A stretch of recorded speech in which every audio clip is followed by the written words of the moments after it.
Okay, so let's go then briefly on this issue of the chiral anomaly, which we already had it this morning. So then we close the chapter. Okay. So what is again? I just offer you a slightly, but really slightly orthogonal view on the problem. Okay. So what is this chiral anomaly? Okay. Again, let's go back to our generating functional. Now I want to look at the really at the QCD part. Okay.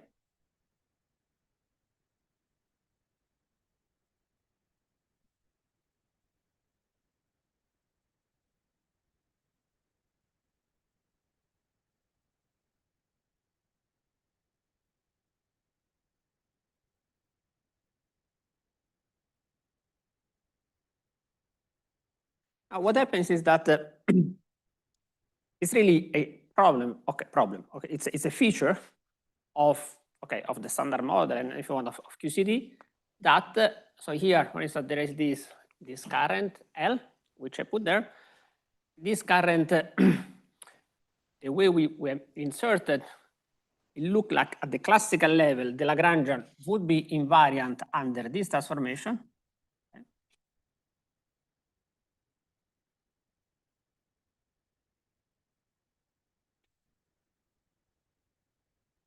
And it's invariant really even if the transformation were local. Okay, so this is it's another current where we have zero masses, and it's same is for R.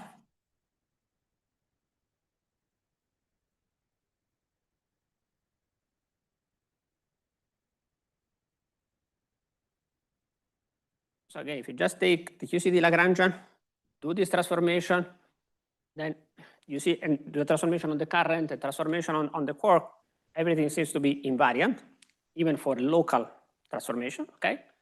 However, the determinant is not, okay?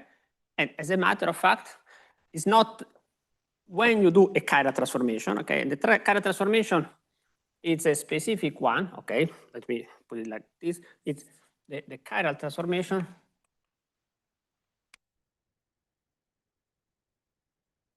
is when I set G left equal to, see, I want to do a local one.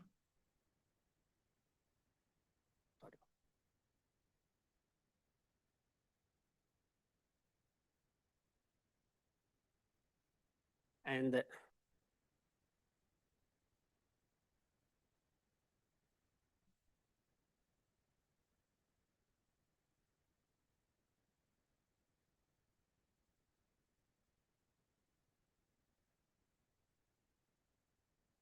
I really do opposite left and right rotation, which is in this what we call a chiral transformation.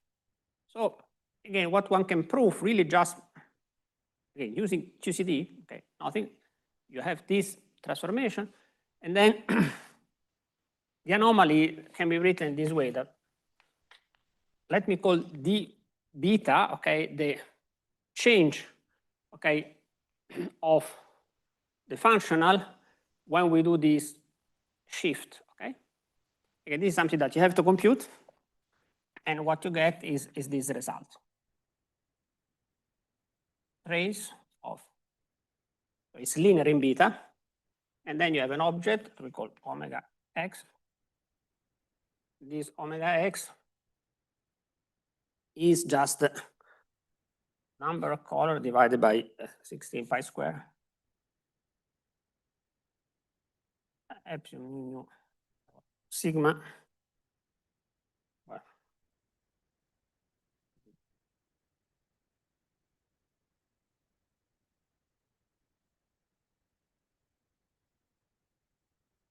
Well, this V is nothing but L plus R.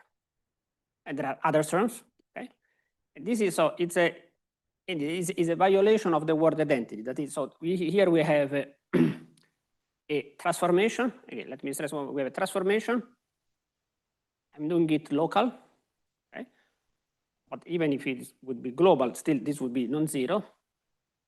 This transformation leaves invariant the Lagrangian, but when I compute loops, if you want, because there is no measure that it's invariant. There is no regularization which preserve these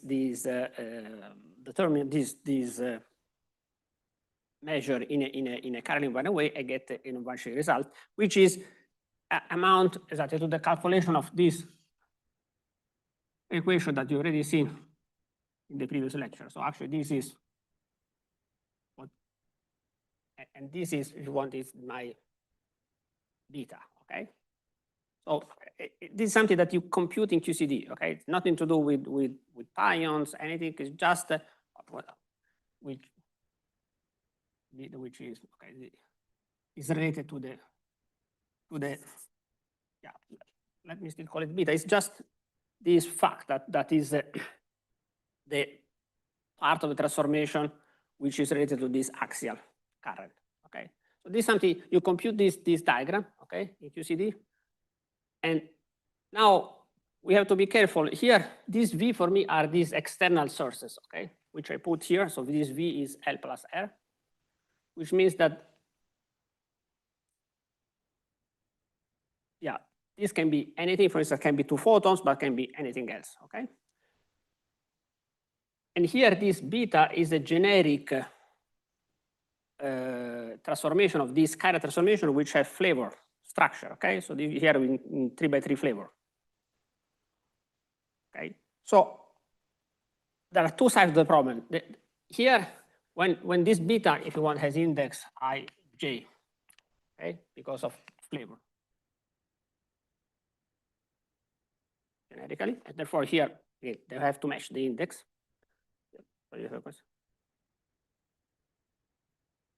Yeah.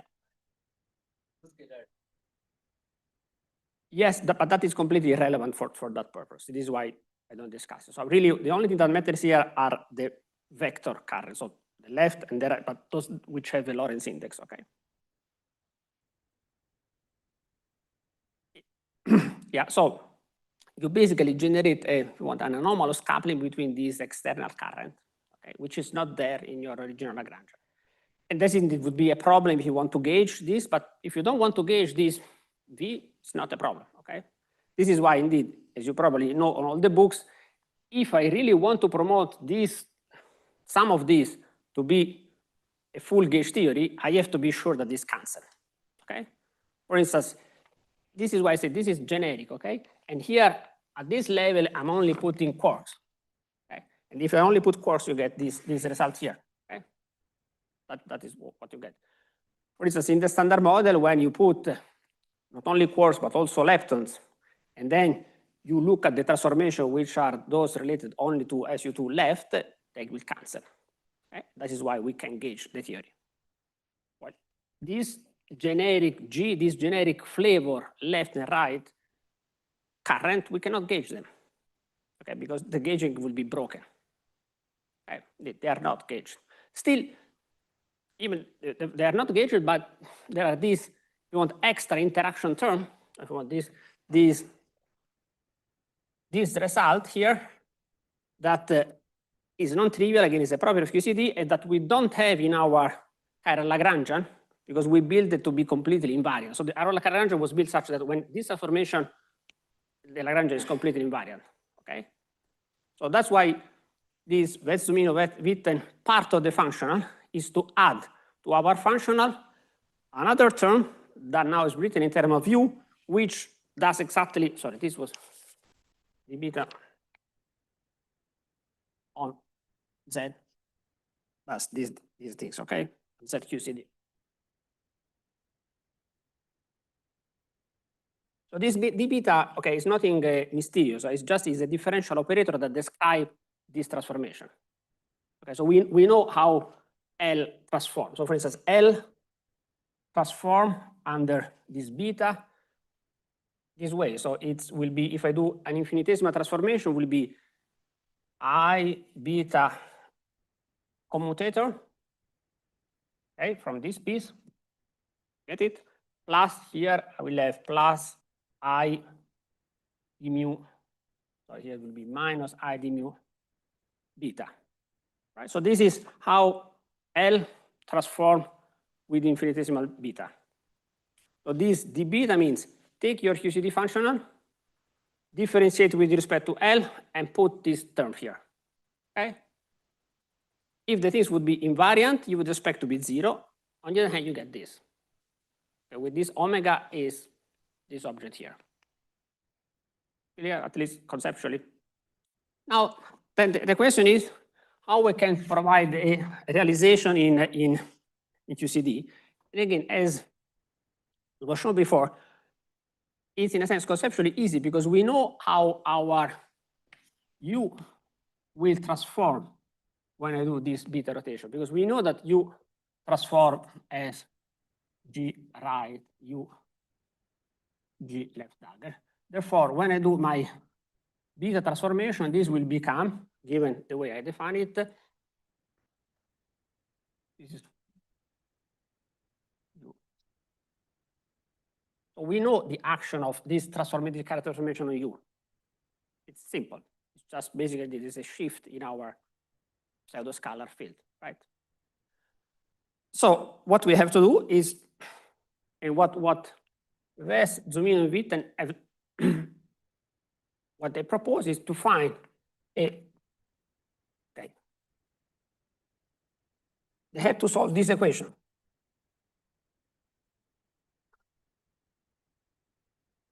And again, I put explicitly the fact that this function depends on the external sources, okay? And this, now I want to satisfy that equation. So that is the differential equation that you have to solve.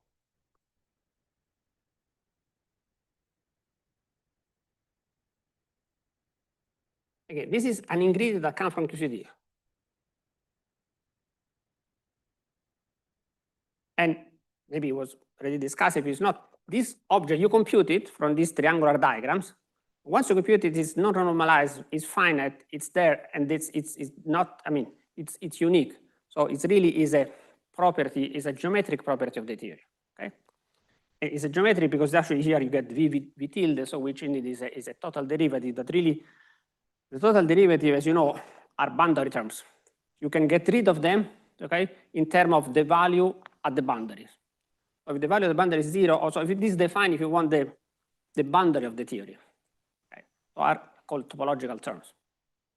These are a bit special. Indeed, if you want the symmetry locally, it works. It's that globally that doesn't work.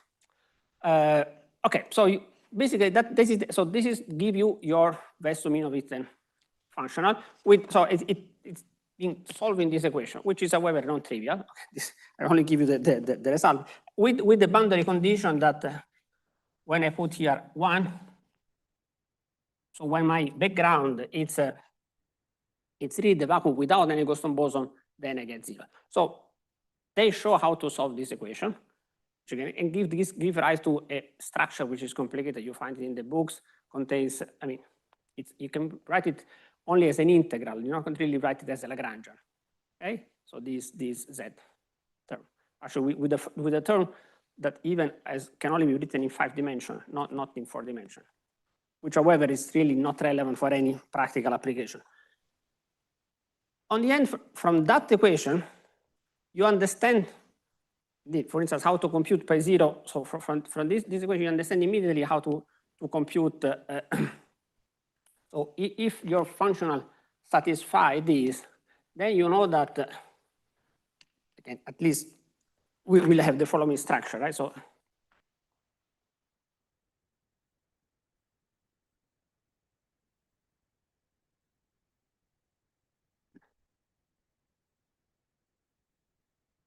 what I have to put here?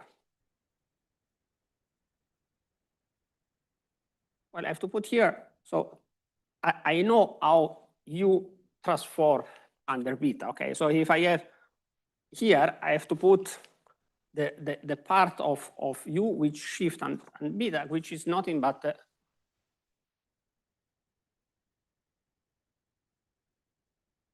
okay, it's just this phase here. So we know that the action of beta on my U is simply to shift its exponent. Okay, so actually what I have here, or if you want, the action of beta is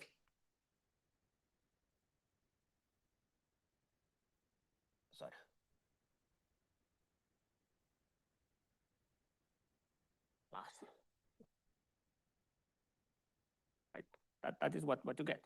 So here, so you know that what will enter here is exactly this object here, because this object here then, when I do the shift, will produce beta.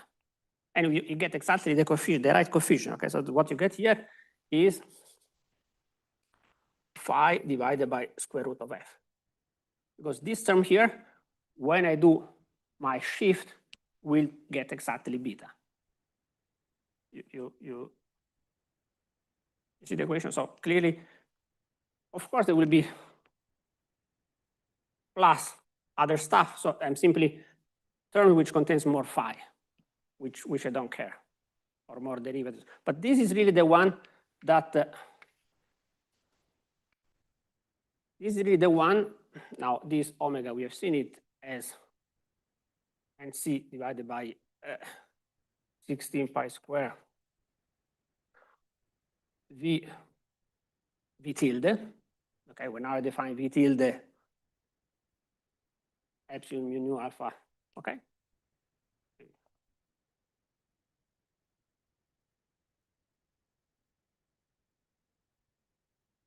Okay. Yeah. Yeah. So when you fix that phi, so you will get the beta square kind of. Sorry? So if there is a higher order in phi, Mm-hmm. like phi square. Yeah. And then when you shift that phi to phi plus beta, so then you will get the beta square. Right? Yeah, but then you linearize in beta. So this equation is linear. This is for an infinitesimal transformation like this one here. So you just are interested to reproduce so this is the things you compute. Okay, so this is the shift for an infinitesimal beta. Of course, phi square will also have a term which is linear in beta, but will be proportional to phi itself, right?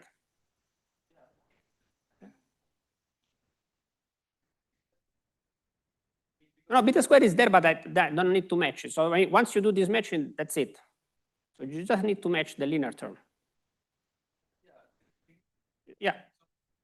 Will you get some beta square there? But, so this by construction means to take just the linear term in your shift, and this is what you get. So here, this operation is just do the shift in beta, take the linear term, and then match it to this.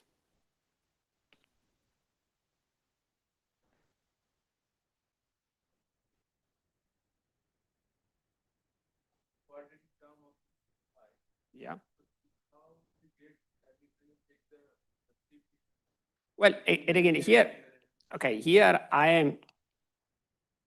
Yeah, there will be other terms. I mean, if I have a quadratic term with the phi, I mean, no matter what, then I need to linearize. The term with linear is what I get. So you see, I'm trying to compute this basically expanding over a certain value of u. Okay, and here I really interested to get the term which contains a single phi.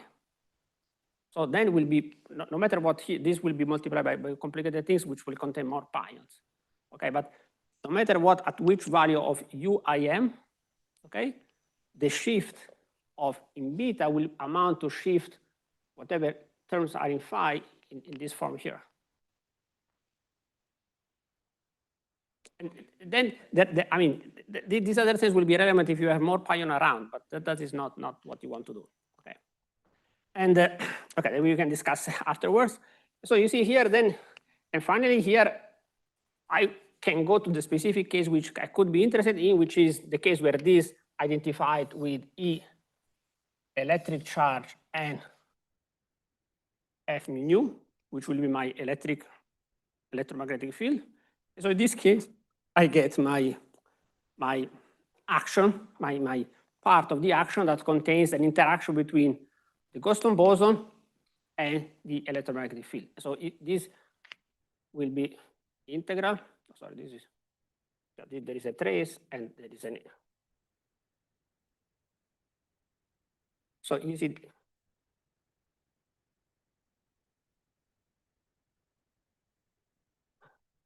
So here you see you have the trace of the non-trivial part of the trace is simply when you take the two charge operator and then you have your F dual and here, sorry, and have to put the NC 16 pi squared, and we have the square root of f pi there, and then I have an e square because of that e. So that is the thing, and this exactly give you what we have seen in the previous lecture. And now, for instance, it's trivial to compute eta to gamma gamma. Okay, do it. You will see this will give. If you put the numbers, you have the pi 0 with the charge square, 2 as an exercise, eta to gamma gamma. That you get it from here, okay, automatically. Okay, so indeed, the full derivation of this object is complicated, but at the end, the thing that matters for phenomenology is just this part, which is simple. Okay? For phenomenology, for these leading effects, which are essentially pi 0 and e to gamma gamma. Yeah.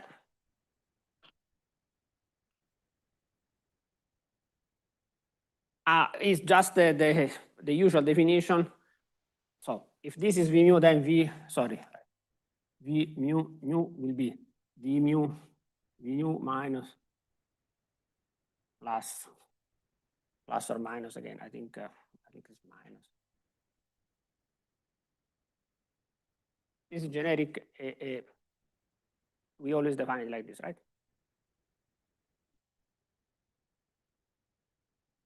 Again, for me, this is, again, I'm doing this a bit formal. So for me, V mu is whatever external current I'm coupling to the system. So for instance, of course, can couple to for instance, I can have pi 0 going to photon e plus minus. That's indeed, we have it, you can compute it.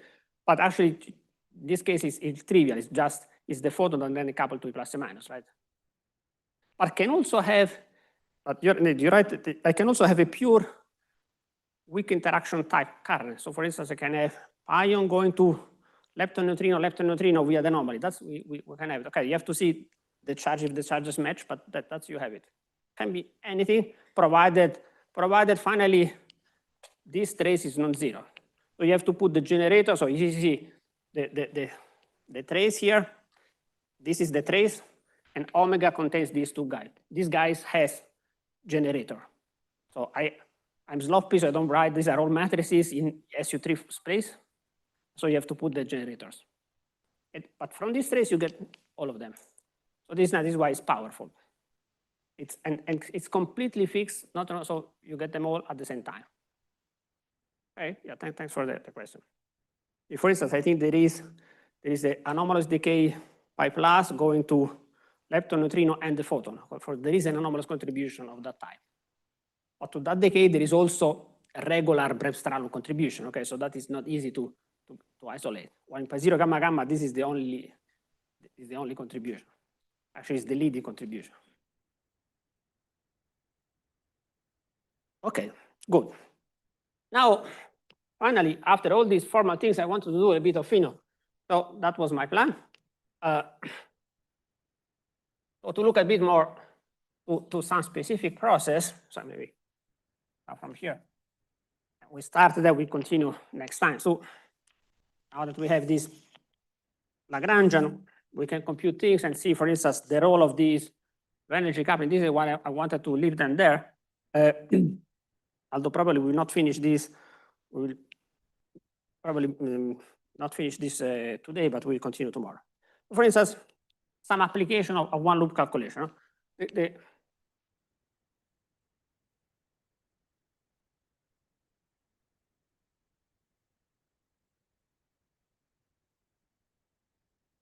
For instance, Fk over F pi. So again, at the lowest, from the lowest of the Lagrangian, we have this coupling I L mu or that we get it from our Lagrangian from L2, and this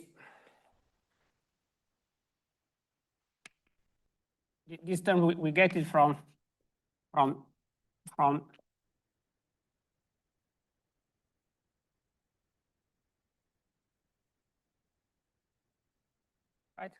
And if you remember, this is we said when I take from one derivative, I take the L, and the other derivative I take my pions. That's how I get this coupling. and this is what defines f pi. Then we have this f squared. From the derivative here, I get 1 over f if I put a pi on. So I get this effective coupling, which, okay, if I've done things correctly, is, well, here, it's trivial that in this case, you will always get L minus R. You get the axial current, or better, R minus L, which I call it A. This is not the axion, okay, it's the axial current. These are my R mu.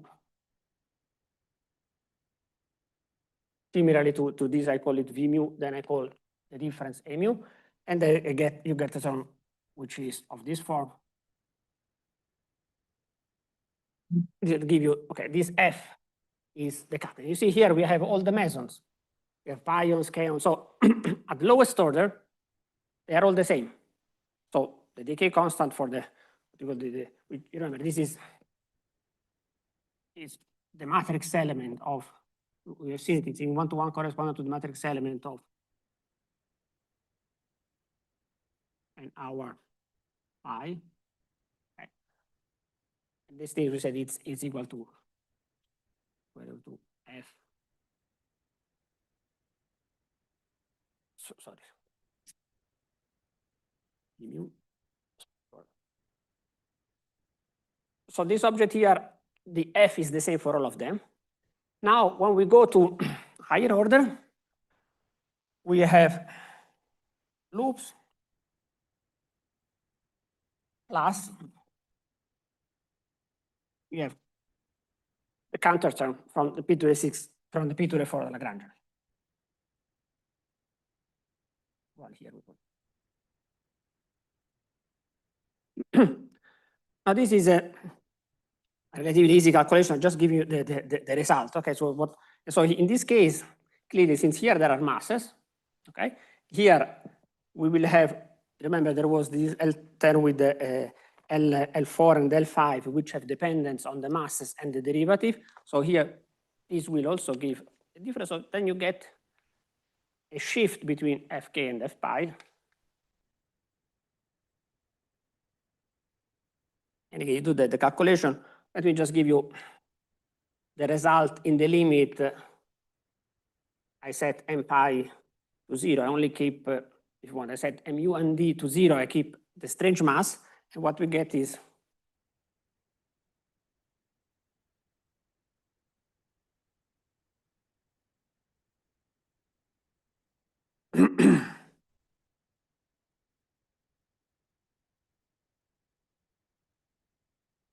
this is the result of the loop calculation. So of course here you have to put pi, k, eta, right? And you do it for pions and kaons as external field. So for instance, you can do kaons or pion, also here kaons or pions. So you get this result from the loop, which is divergent. Did I put the representation scale? I use ms bar subtraction. I remove the 1 over epsilon, and then I get the counter term. And the counter term, it's for in this. Sorry, here I think I missed some f square. It has to be there. And I get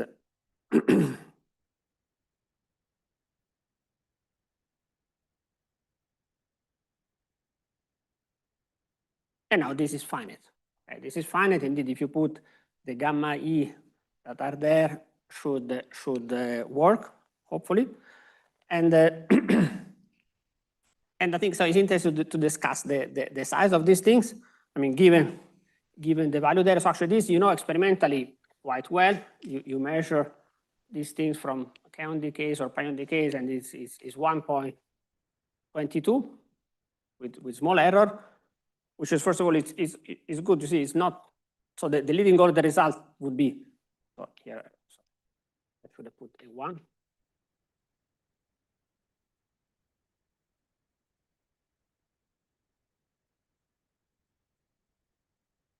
Sorry, so the 1 is what you get here, okay, because they are equal. Then this is the correction, which I compute in the limit of neglecting pion mass. So I keep only the leading term, which is proportional to mk, which you want is the term proportional to the strange mass, which did correct and is present here for fk and not for fpi.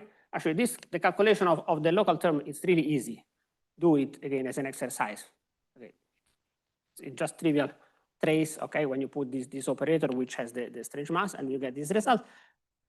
And then again, it's not super instructive, but again, in this case, for instance, one has to choose the value of mu. Okay? For instance, when we put this value of mu around rho mass, you see that these two terms are very similar. So actually, this you can rewrite it as v. So if you want, this was the experimental result. Let me put it here. Experiment give 1.22. This, you see, the size of the breaking is controlled by this mk square. So the natural size is mk square divided by 16 pi square f square that you have here. Okay. Plus, then they have some delta loop plus delta counter term. But this is really set. It's something that you could have discussed by naive dimensional argument. Here, fk, so it's the one for the kaons, pick up the kaon mass is the one sensitive to the strange mass that you don't have in the case of the pions.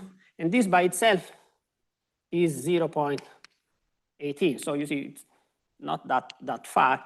And these two contributions are of very similar size. Okay. And this is typical, so in a sense that, yeah, these so-called chiral logs are important, okay? But also the counter term are not negligible. Okay, this I want to show is a case where indeed, if you want, it's natural. So you have a loop contribution and counter contribution, which are exactly of similar size. And I want to contrast this with another calculation, which is the pion radius. Okay. Yeah. Sorry?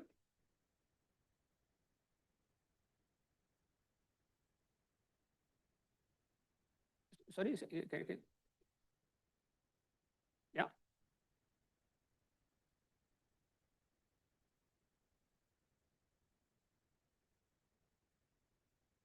It's a breaking of, yes. So it's a breaking, yeah. You see, this result is the lowest order result. What happens here? Yeah, maybe, sorry, I went too fast. What happens here, you see, all this is proportional to these things, which is the strange mass. So this, remember, is just given by the strange mass.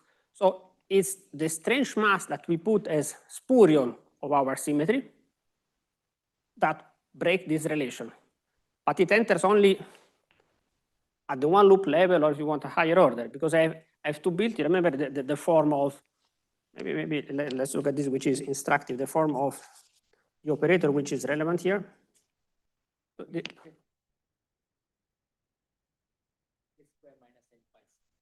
Yeah. Then you see, like, if you take ms to umb limit, then nk square becomes pi square, and this vanishes, fk is always equal to pi. Yeah.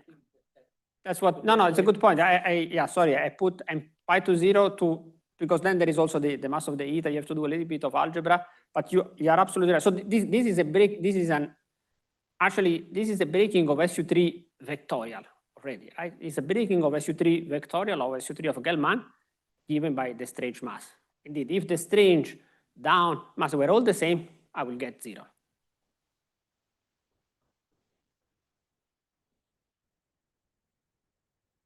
Yeah, exactly. So I want to show you that. That is exactly, it's a good question. So L5, so the operator is trace of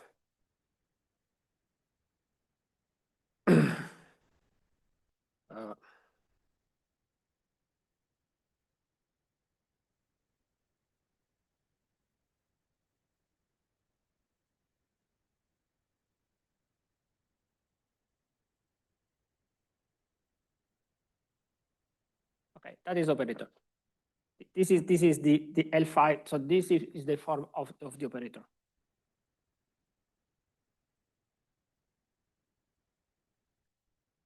Yeah, let's look at it. So I want, what you see, I want to identify this term here, where I have one meson, okay, and one current. Okay.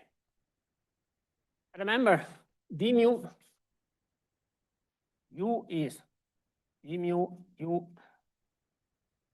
I think we define it like this.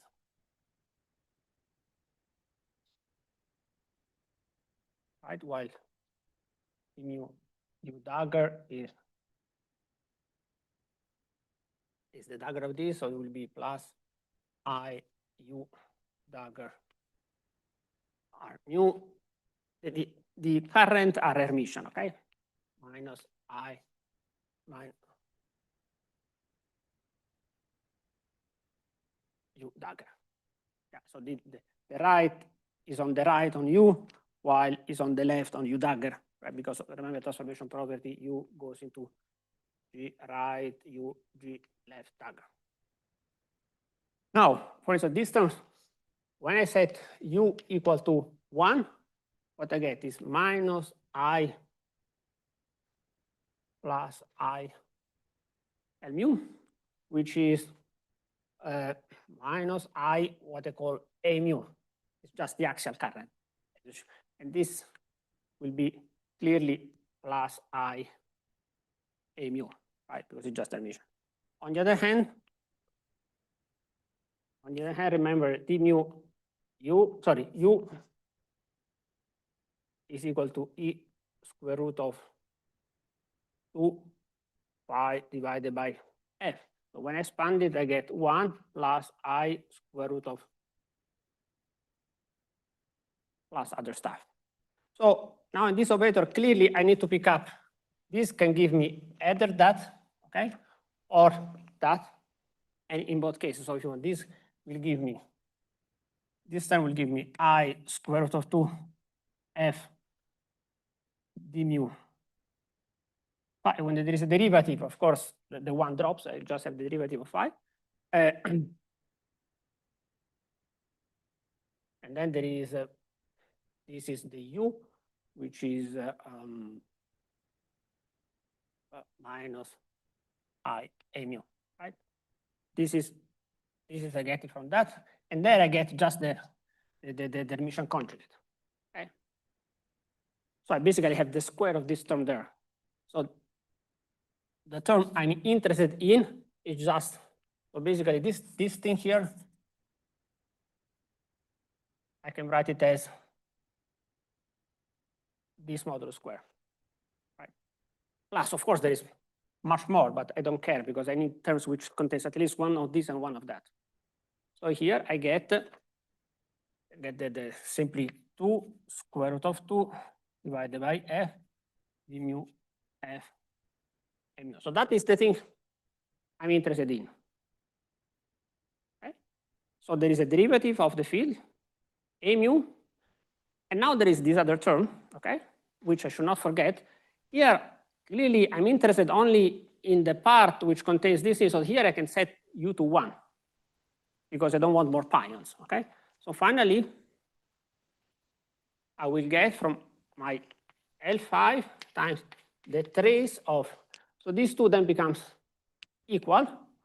And remember also that we said that chi is equal to 2 was minus 2b0, the scalar source, but then we said the scalar source minus the quark mass, so this is plus 2b0, the mass of the quarks. This mass of the quarks is mu md ms, right? So that is what I have to put here. So I have two of them because I set u to 1. So I will have 4 v0 mass of the quarks, and then I have this 2 square root of 2 f d mu phi a mu plus a lot of stuff, but that's exactly the object I'm interested in. And now, finally, I'm there. Okay, now I have to take the trace, and and I have to see what I get here. For instance, maybe let's do it. Yeah.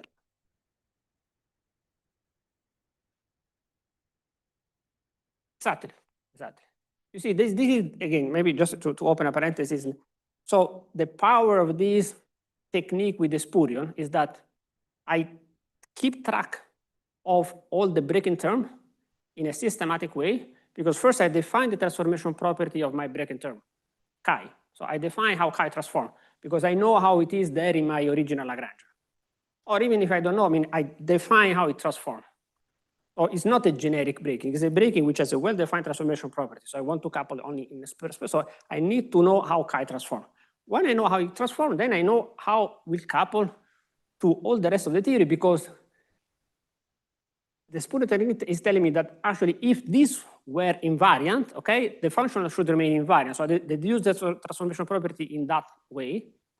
So you see, chi, in practice, we fix it to the quark masses, but we say to determine why we have this structure here is that we decided that chi was transforming as G right, chi, G left dagger.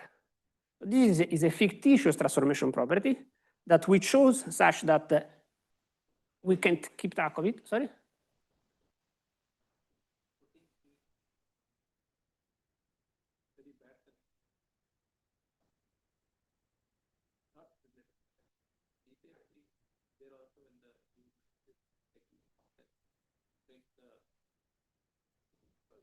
Yeah, but yeah, maybe tomorrow then I'll go finally to the Higgs if you want. I have time. But you see here, indeed, I'm not taking, so here U is not one, simply for the process I'm interested in. So here I expanded this U.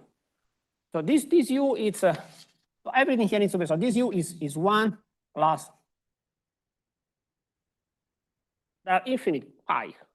But I'm interested in the 1 because then the other thing will have another phi, so we'll control a different process, will be a process with 2 pions and the so that process is there. But it's not that I set U to 1 for this specific amplitude. Okay, but U is not 1. And okay, is it got the point? So this really, it's fully invariant. Also, U is not 1 and chi is like this. Then I froze chi to the value I want, which is the quark masses, and I expand U. These are the two things. So I froze this breaking term to the value I want, which is this one here. And then, so here indeed, there are terms with infinite pions, but I just want to look at this one. And then, okay, this one, I have to take the trace. So that will be easy. Let's do it. Trace here.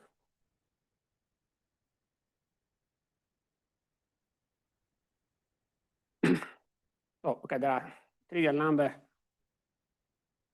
There is 8 square root of 2 f and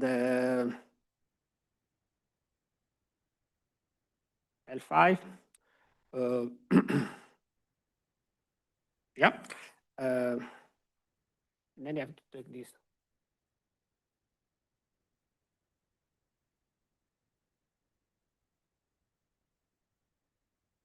And here, again, depending what I want. So this matrix is a diagonal matrix. So for instance, in the limit where I set all the masses to 0 except the stretch mass, this becomes 0, 0 ms.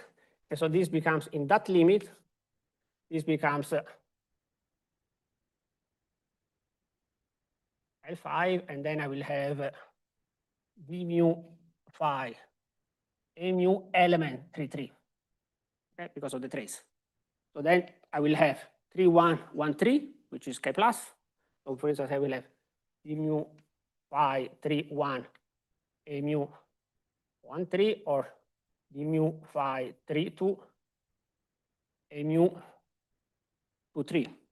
You see, these are the flavor matrices. Now, if you remember, this will be d mu k plus, and this will be d mu k0. Okay, and so And I forgot about some V0 and MS, right? And when I express MS via the K mass, I should get these things here. Also, you get 1 over f squared because you divide by the lowest order term. Okay? And that's it. And so, for instance, you see, now with this, you predict that the shift is the same in K plus and K0, which is nice. It's exactly as it should be. Okay. Okay. Good. Yeah. Sorry? If on the right.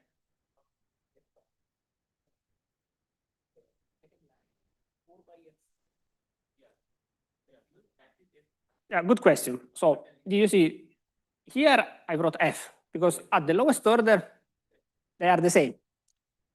Here I put Fk over F5 because now they are different. Okay. This still I got it from my p square Lagrangian, so in principle is F. Of course, the error in putting there F pi is small. So actually, indeed, we usually put F pi there because this is the one where for which the breaking is small. So we don't put Fk, we put F pi because we know that F pi is a good approximation of F. Although if you have, sorry? Yeah, so if I put here, yeah, indeed, there is a difference between F and F pi, okay? And indeed, which I cancel it in this equation because here that I didn't want to enter that things, which is a good point. However, there it's more difficult because then you need an independent information. So this is easy because you cancel everything except exactly this term here that, as you see, really distinguish is there for the chaos, it's not there for the pion. So that is this term. This is why we measure it well. Okay. The other terms, for instance, L4, which enter in the pion, okay, and enter in all of them, is more complicated. There, for instance, you need lattice information to determine it in a different way. Or you have to look at process with 2 pions. So there are ways to do it, but it's more complicated. This is the simplest one. Okay. Okay. Are there more questions about this? I think thanks for asking because I think maybe sometimes I go fast. It's good to go in deep in a calculation. Okay, then you tell me how much I can go. Because I want to do another example, but maybe we just start and then we will continue next time.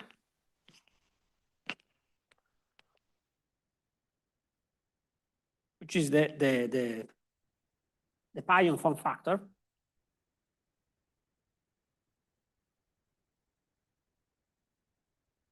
Or the pion radius, okay?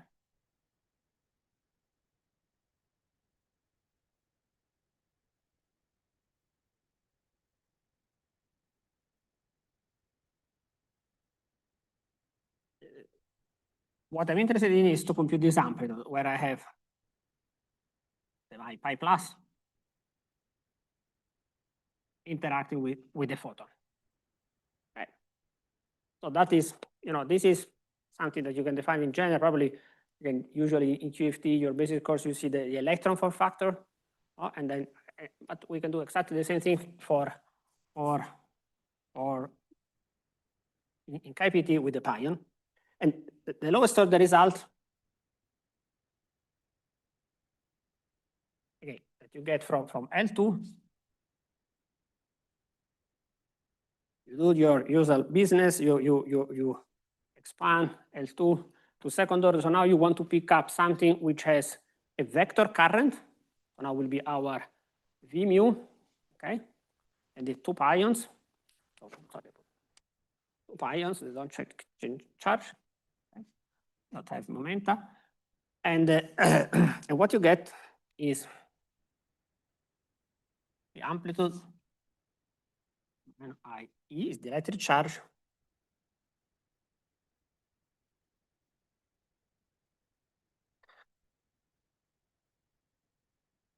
That's it, okay? Actually, this is what you get. While in general terms, just by Lorentz invariance, without knowing anything, this you know that it has to have this structure here.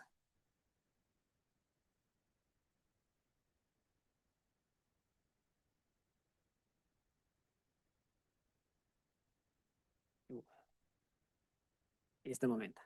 And it has to have this structure, you know, because of gauge invariance, right? So if I multiply Q, what is Q? Maybe I should. Q is equal to, this is P prime.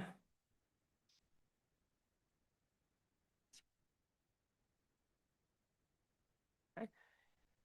If I, of course, here there is epsilon mu. No, if I replace epsilon mu with Q mu, I should get 0, right? This is gauge invariance, and so the form has to be like this because there is no other, there is no spin, nothing else. So there are only the two momenta, so it has to have this structure. So the only invariant quantity that we can define is a function that will depend only on Q square, because then the rest are masses. Okay. So what we deduce at the lowest order is that this pion form factor at the lowest order, it's 1. Okay, nice. And this is, okay, if you know a little bit of QED, you know, this one is protected. Okay, this one is the charge of the electron. So it's exactly like for the electron of the pion. Okay, so this is the charge of the pion, and no matter how nasty will be the QCD correction, because of the word identities, this one at Q square equals 0 will remain 1. Okay. Because the charge is not normalized. Okay, the vector current is conserved. But generically, then you deduce that your will be 1 plus order Q square. So here one can do the calculation, and I think it's instructive. Again, I'm not sure I want to do all the detail, but one can do the brute force calculation. Okay, so just again take our Lagrangian with all the Li and compute, closing a bit your eyes. So let's first look at what happens with counter terms. Okay.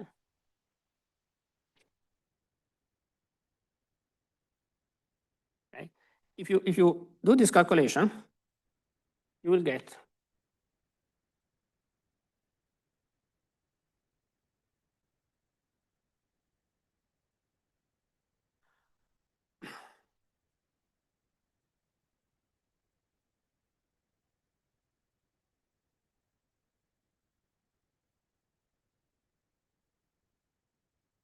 now I keep all pion masses and everything.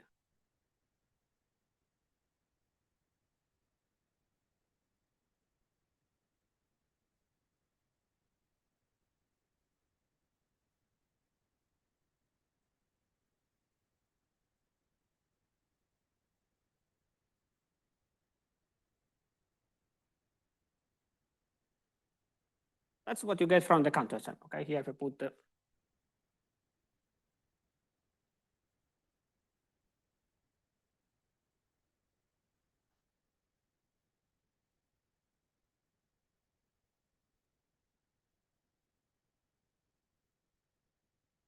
you see what you would, looking at this expression here, I don't know, this compared to what I just said.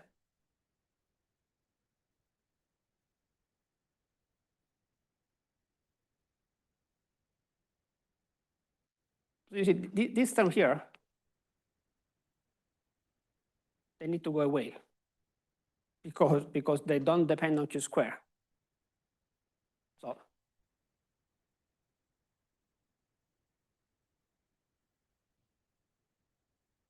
and it will go away when we do the wave function normalization. Okay, when we look at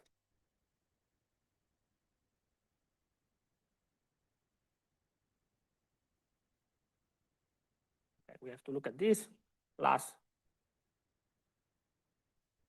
also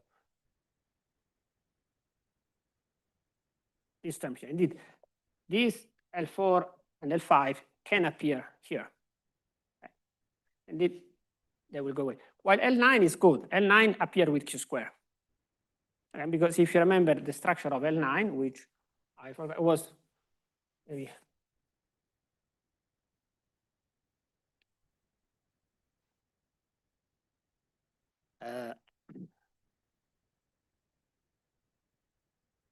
the operator L9 is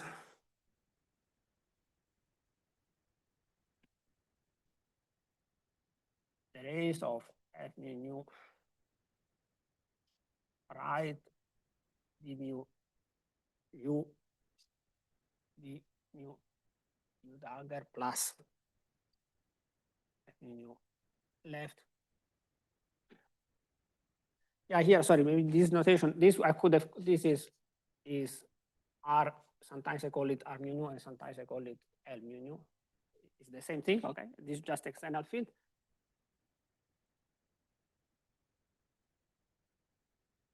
So this is, okay, mu, and this is.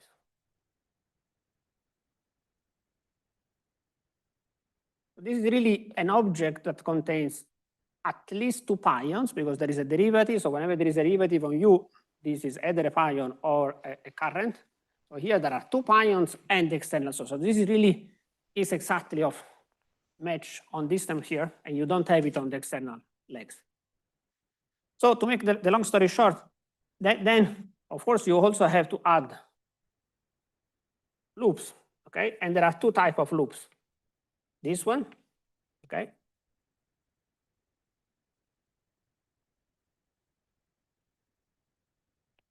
Where again you have my ions, and here I will have I plus or K plus. They have to be charged, otherwise I will not touch here. But we also have more subtle things like this, okay?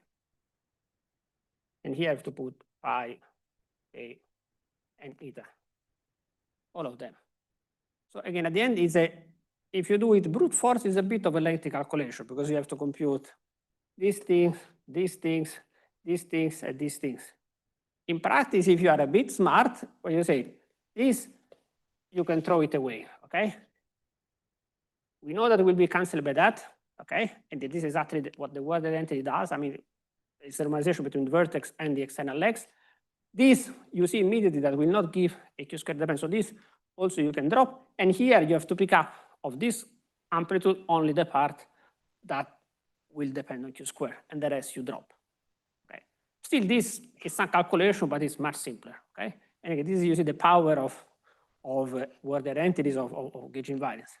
So let me give you the results. So then we play with it tomorrow. Okay. Let's just give you the result.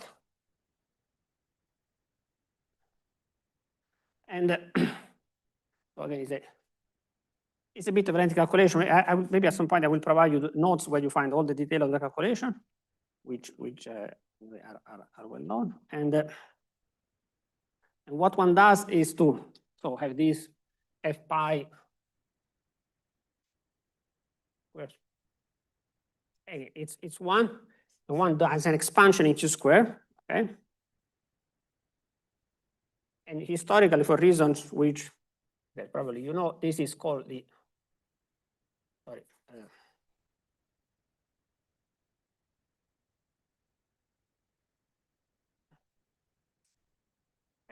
And this term, the term linear in Q square, is the one exactly that L9 gives. Okay. Okay, this is just the part, you see, this is this part here. So I already factored out the trivial part. And so if you compute this R pi, what you get, but this is just a definition, okay? It's a constant. We call it the charged radius because it tells us is the radius of the electromagnetic interaction of the pions, okay? How it differentiates from a point-like particle. We call the point-like particle is the one defined by this one, okay? If it was just, if you want, in a scalar theory of a fundamental scalar, and then that would be, that's it, okay? On the other hand, well, still will be small correction anyway, and computable. And so what you get here is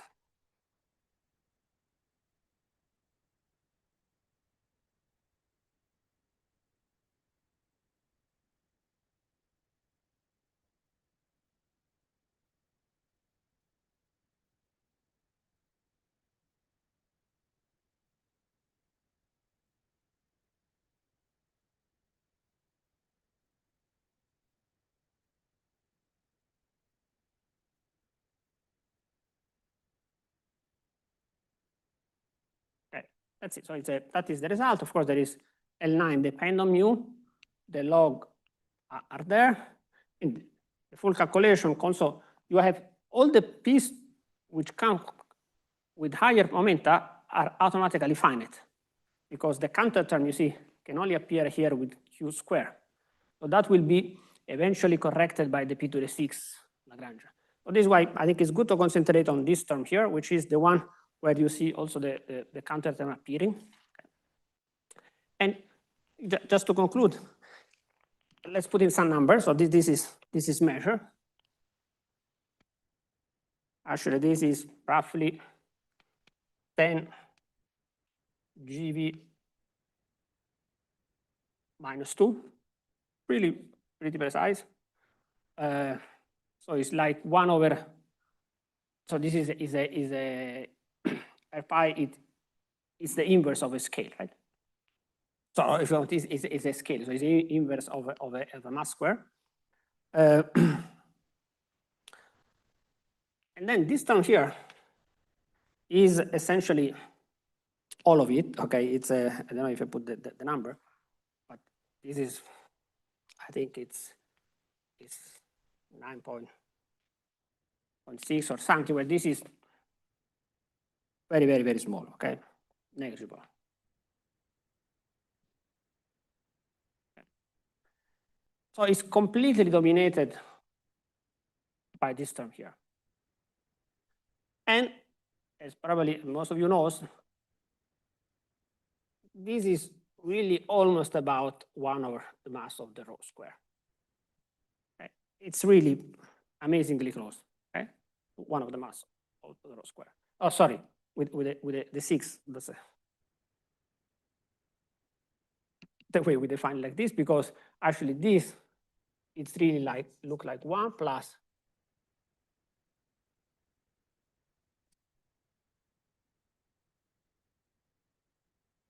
really a good accuracy. So this counter term really, you say, it seems to be dominated by the contribution of the rho. Okay, so maybe this is yeah.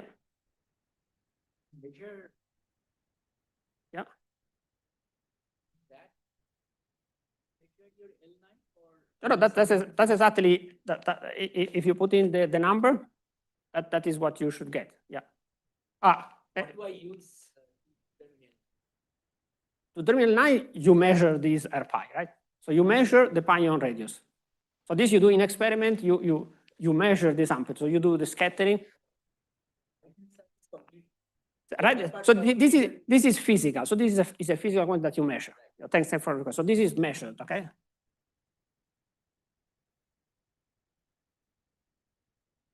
You measure this, okay? Also, and then that is your formal expression. And from that, this you can compute, okay? And turn out you put here, no matter what you do, you put 1 GV, the mass of the rho is always very small.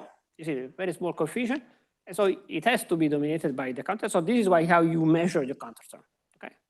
And this turned out to be very close to the rho mass. Okay. And that I think is a good point to stop. Because it's okay, right, to stop here. I heard the bell. Yeah. And then we continue tomorrow to justify why we get this and how this could be a nice tool to look at the structure of also of all the other counter term, which I think is nice. And then I promise, okay, we even go back to the mass of the pi, the QED correction to the mass of the pi, which I think we can have a good insight with this. Okay, sorry.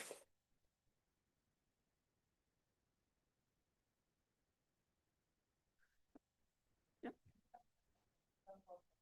Sorry? Gravitational form factor. This I didn't plan to discuss it. I could, of course I could. Yeah, I could. Yeah, I could. Yeah, you have to describe, you have to define how you interact again in your original Lagrangian. You have to put the stress tensor and then. Yeah, exactly. So T mu nu is easy to get. So T mu nu of the theory, it's trivial. You just do it as in any QFT via the transformation. Exit. If you Hey, the point is one, unless you prove the calculation, there's no point doing it again. well, of course, maybe also for the pion is very small, but for other theories, like indeed, if you want to do a theory where this will not be pion, but will be something different, it then could become relevant. Of course, it maybe has much more relevance. Yeah. The electromagnetic form factor for the neutral pion, right? Of course, absolutely. We This turned out to be, operators. it's a, yeah, in a sense, it's a similar calculation, but indeed, you see here that indeed I can, okay, parentheses, no, so I have I0, so you'll go via this amplitude here, right? And for actually this at q square equals 0, how much will be? 0, right? But q square different from 0, it's non-zero.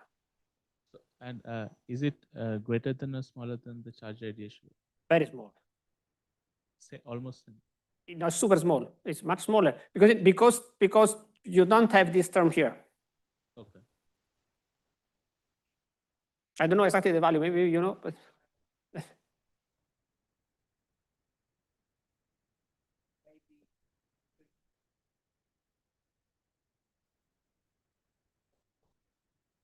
yeah, that was really one of the first. Yeah, the pi gamma gamma was really one of the first full two-loop calculation that people did, because indeed you get a contribution at one loop, it starts one loop. Like this also start one loop. And so the pi plus, pi minus, sorry, pi 0, gamma gamma also start at, while pi plus, pi minus, gamma gamma, you have it 3 level. While pi 0, gamma gamma, or gamma gamma to pi 0, you have it one loop. And there, I mean, that was a very interesting experiment. Then people compute, since you start one loop, then two loop is important because you just first correction. So that's one of the first two-loop calculation which were done in Carrier perturbation theory. And I think now, I think there is a good agreement, if I remember correct. And the loop is finite. That is the thing, it's fine. But there are no counter terms. Yeah.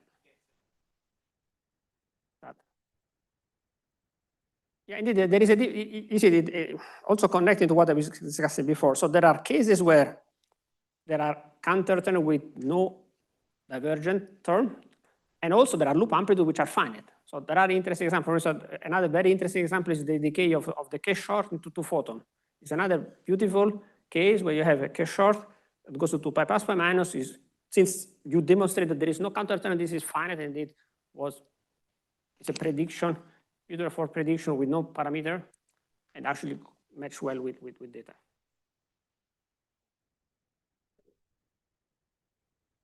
Is it what people call the vector meson dominance? Yeah, that is, this part is what people call vector meson. So, this is what I will do a bit more, at least the first part tomorrow. I want to do a bit more. Yeah.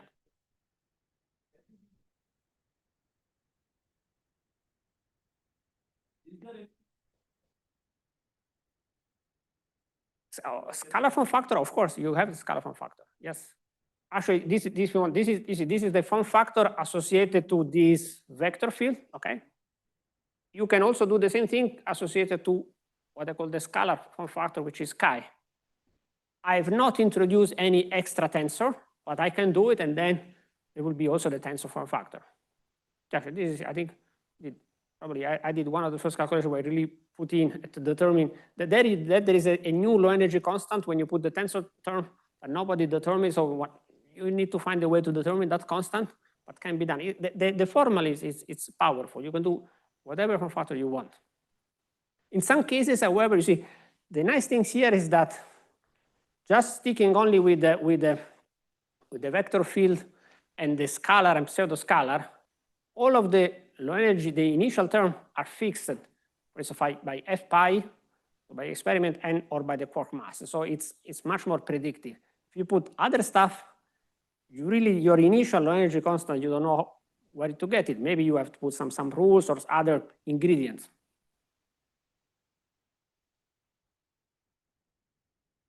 Yeah. May not be very relevant. So I was thinking like which experiments measure this RPi and how do that? So how you measure this? You mean this one? Yeah, RPi, the charge rate is like which experiments measure? Yeah, maybe I think, for instance, one way to do it is, well,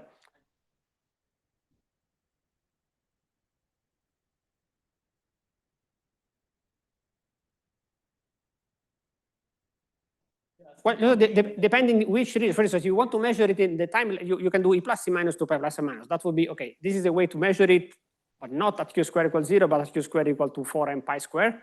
Okay, and then you start from 4 square above. So it's already a high energy region. If you want to go close to Q square, I think how they do it is via pion scattering, right?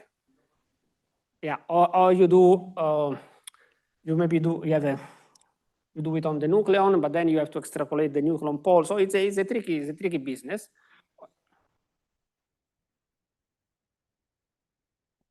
Yeah.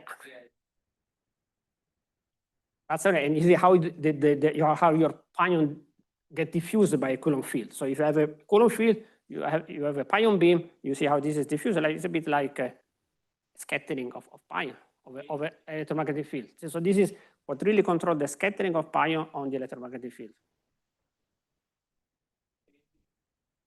Pi minus 2, this comes from which kind of experiment? Well, this is the summary, okay? But I think now there is really good. So this is really well measured.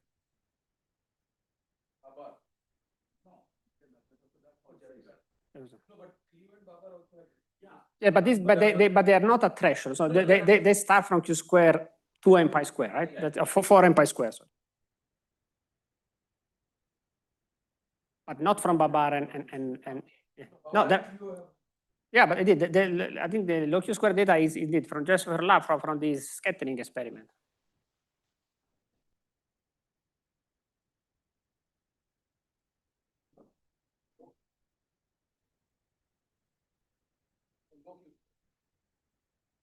You see, for instance, there's another beautiful way to do it. You can do the beta decay. So you have to do pi plus going to pi naught E plus neutrino.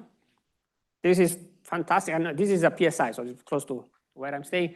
And so in this case, it's the W. Okay, but it's the vector part of the W.